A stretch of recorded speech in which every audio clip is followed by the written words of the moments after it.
Hi guys, Matt here from LFC LEGENDS COLLECTION. I'm back with a new video. This time I'm going to talk about protection and storage of your cards, or my cards in this case. The way I choose to store them and protect them. First up, all cards which are not large size cards will get a sleeve, a plastic sleeve like this.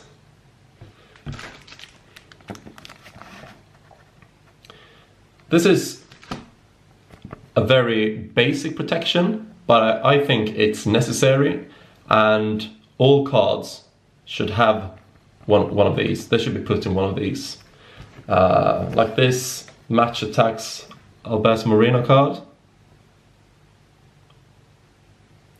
As I mentioned before, large sized cards won't fit into these, so for that reason my large size cards are not put in a sleeve like this. So let's move on. Next step is a binder. This is where I store most of my cards. In 9 pocket plastic pages. As you can see, I choose not to put a card on the back side, so there are 2 cards in one pocket, one on the front, one on the back. I choose to keep it staying with 1 card in each pocket, because, well, in this case with Match Attacks, there are not a lot of information and place statistics, sorry about that, on the back side.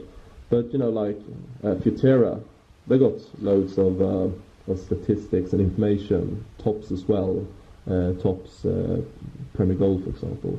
So for that reason I choose to keep it clean on the back. So let's move on from the binders and to the next way I choose to protect my cards and keep them. And that is with the help of top loaders. I really like top loaders. I'm a fan of top loaders. The great thing about top loaders is that they come in all sizes. This one is the standard one. Here you have,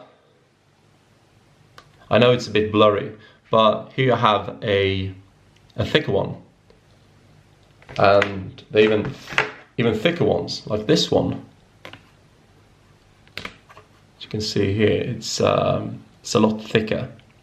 So you can keep relic cards, patch cards, stick cards if you're an ice hockey card collector. So let's move on to what sort of cards I choose to store in top loaders.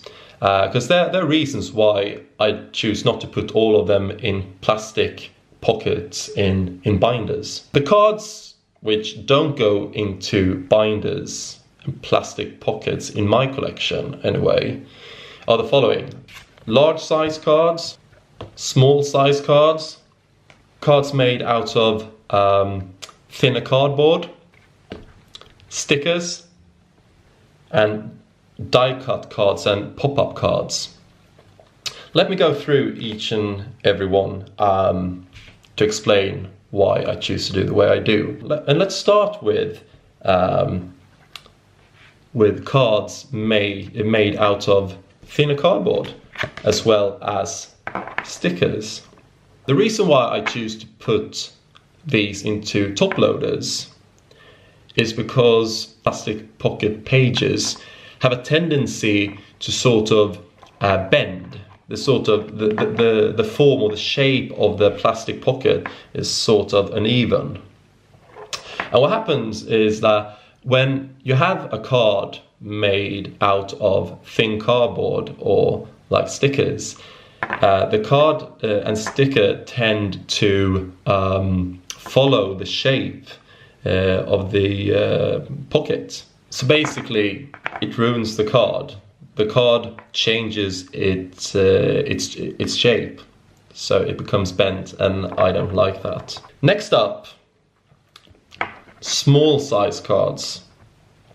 And that also goes for stickers because they're usually small in size.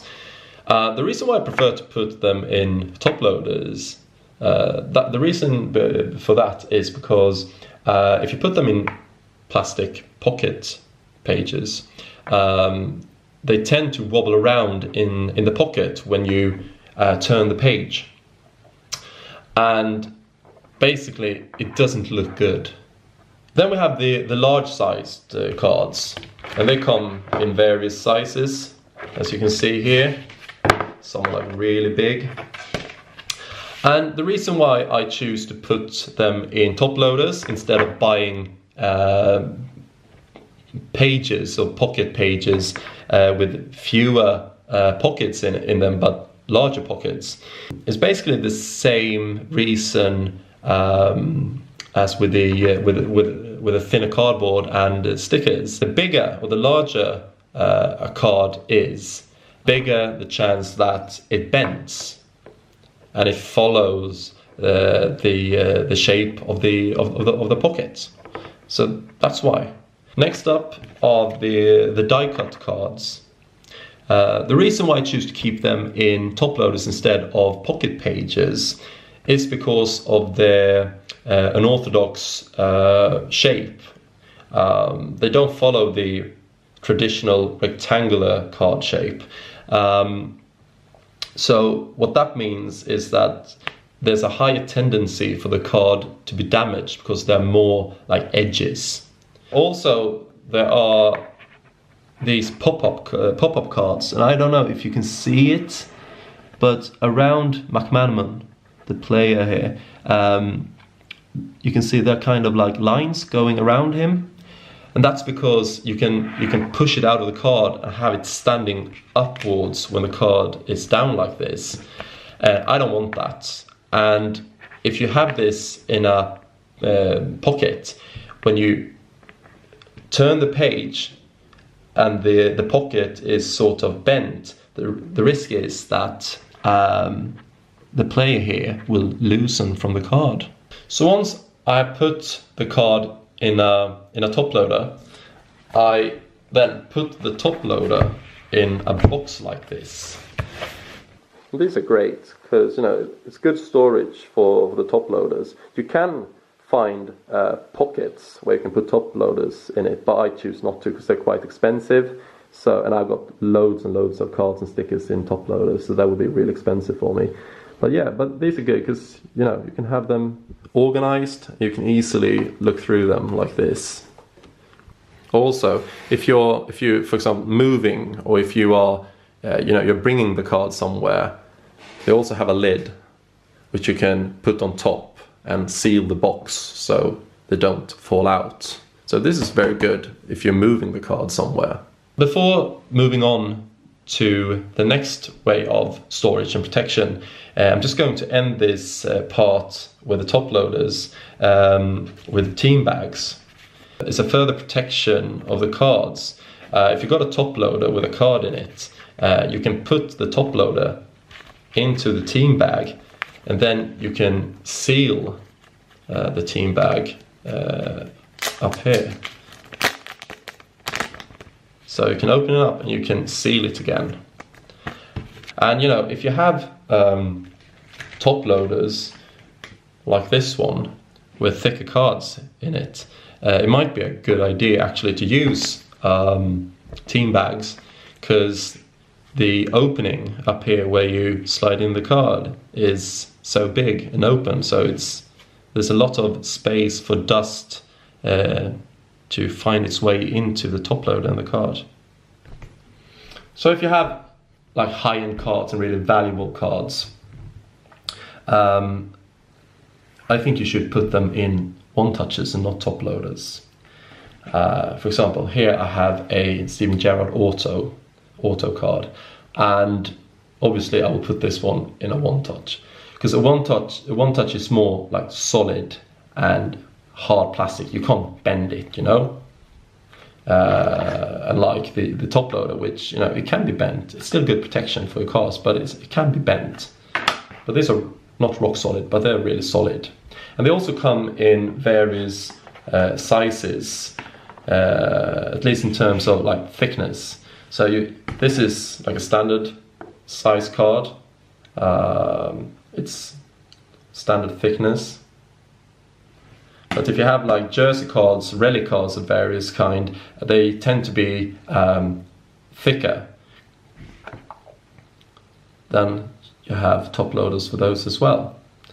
And the reason why, I know some people put relic cards, jersey cards, and stick cards, whatever, in plastic pockets. The reason why I don't do that is because relic cards is actually, like, depending on the thickness, 3, 4, 5 ordinary cards like glued together.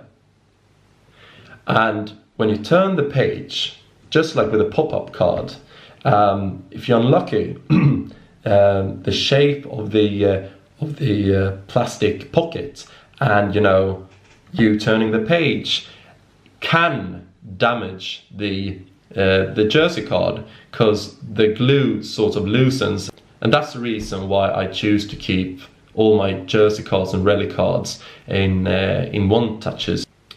Once I've put the cards in